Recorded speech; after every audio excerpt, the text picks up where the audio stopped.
Assalamualaikum warahmatullahi wabarakatuh. Pada kesempatan kali ini, kami akan menyampaikan materi tentang perjalanan sejarah Orde Baru di Indonesia, dari kekuasaan Soeharto hingga reformasi tahun 1998.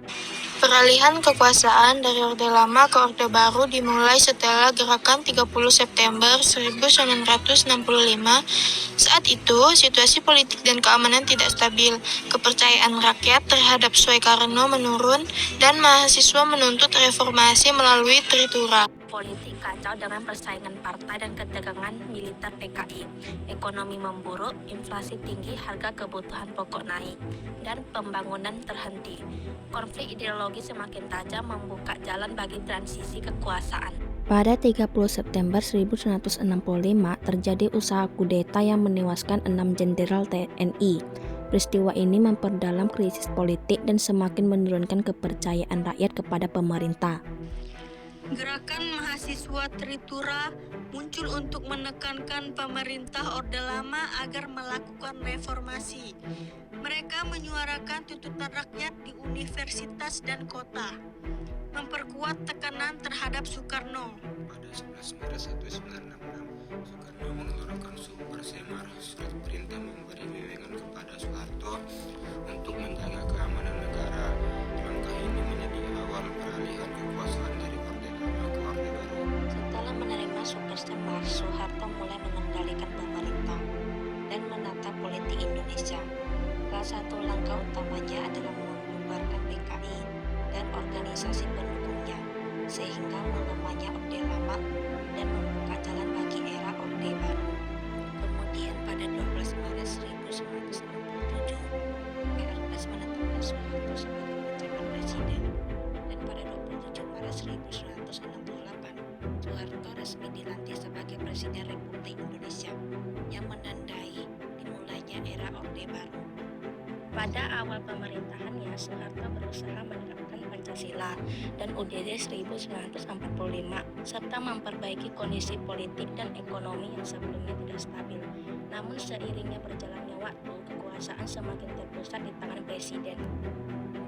Tidak hanya itu, muncul praktik KKN atau korupsi, kolusi, dan nepotisme, serta pembatasan terhadap kebebasan rakyat, seperti kebebasan berpendapat dan berpolitik. Akibatnya kesenjangan sosial antara rakyat kecil dan penguasa semakin lebar, sampai akhirnya muncul gerakan reformasi 1998 yang Orde Baru menekankan sentralisasi kekuasaan, sehingga presiden memegang kendali penuh. Keputusan pemerintah jadi cepat, tapi partisipasi politik masyarakat terbatas. Militer ikut berperan melalui difungsi ABRI, memberi pengaruh besar dalam politik. Partai politik dan pemilu dikontrol ketat membuat oposisi sangat terbatas. Kebijakan sosial, program KB dan pembangunan desa menurunkan angka kelahiran dan meningkatkan kualitas hidup masyarakat pedesaan. Pendidikan dan layanan kesehatan diperluas, meningkatkan kesejahteraan rakyat. Namun, media dan organisasi sosial dikontrol ketat, sehingga kebebasan berserikat dan berpendapat terbatas. Pemerintah menstabilkan inflasi, mendorong pembangunan industri, dan membuka lapangan kerja. Infrastruktur terus berkembang, dan investasi swasta maupun asing meningkat. Namun kekayaan cenderung terkonsentrasi pada pengusaha dan elit yang dekat dengan pemerintah. Peraturan dan aparat hukum diperkuat untuk menjaga ketertiban dan stabilitas politik. Oposisi politik dan kritik dibatasi. Kebebasan berpendapat terbatas. Militer dan polisi digunakan untuk menjaga keamanan, tapi sering dipakai untuk kepentingan politik pemerintah. Memasuki tahun 1997 sampai 1998, Indonesia terkena dampak krisis moneter Asia. Krisis ini berawal dari Thailand ketika mata uang baht jatuh, lalu menyebar ke negara-negara lain di Asia, termasuk Indonesia.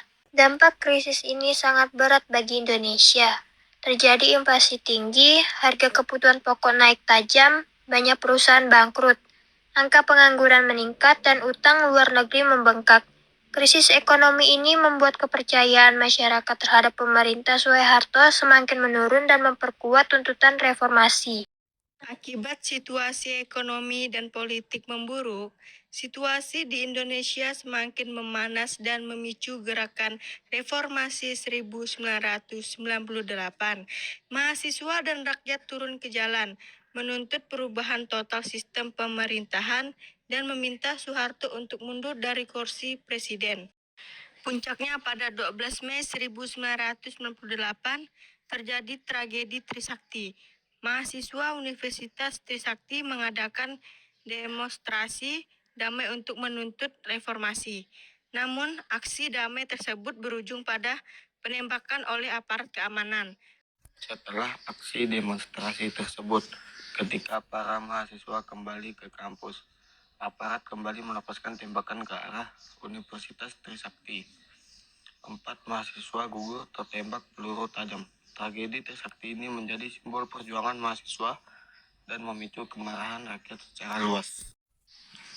Tidak lama setelah itu, pada 13-15 Mei 1998, terjadi kerusuhan besar di Jakarta. Terjadi penjarahan, pembakaran toko dan gedung, terutama di daerah Glodok, Klender, dan Grogol. Kerusuhan ini juga disertai dengan tindakan kekerasan terhadap etnis Tionghoa, sehingga situasi semakin kacau dan mengkhawatirkan. Peristiwa ini menjadi puncak krisis menjelang jatuhnya perintah Soeharto. Kejatuhannya, Soeharto mendapat tekanan dari berbagai pihak. Mahasiswa dan rakyat terus melakukan demonstrasi. DPR dan tokoh-tokoh politik mulai menyatakan penolakan terhadap kepemimpinan Soeharto. Bahkan sebagian kalangan militer tidak lagi memberikan dukungan penuh. Sementara itu, krisis ekonomi belum membaik dan tekanan internasional terhadap Indonesia juga semakin besar. Pada 21 Mei 1998, Soeharto secara resmi mengundurkan diri dari jabatan Presiden Republik Indonesia. Setelah itu, B.J. Habibie dilantik menjadi Presiden ketiga Indonesia dan memulai masa reformasi.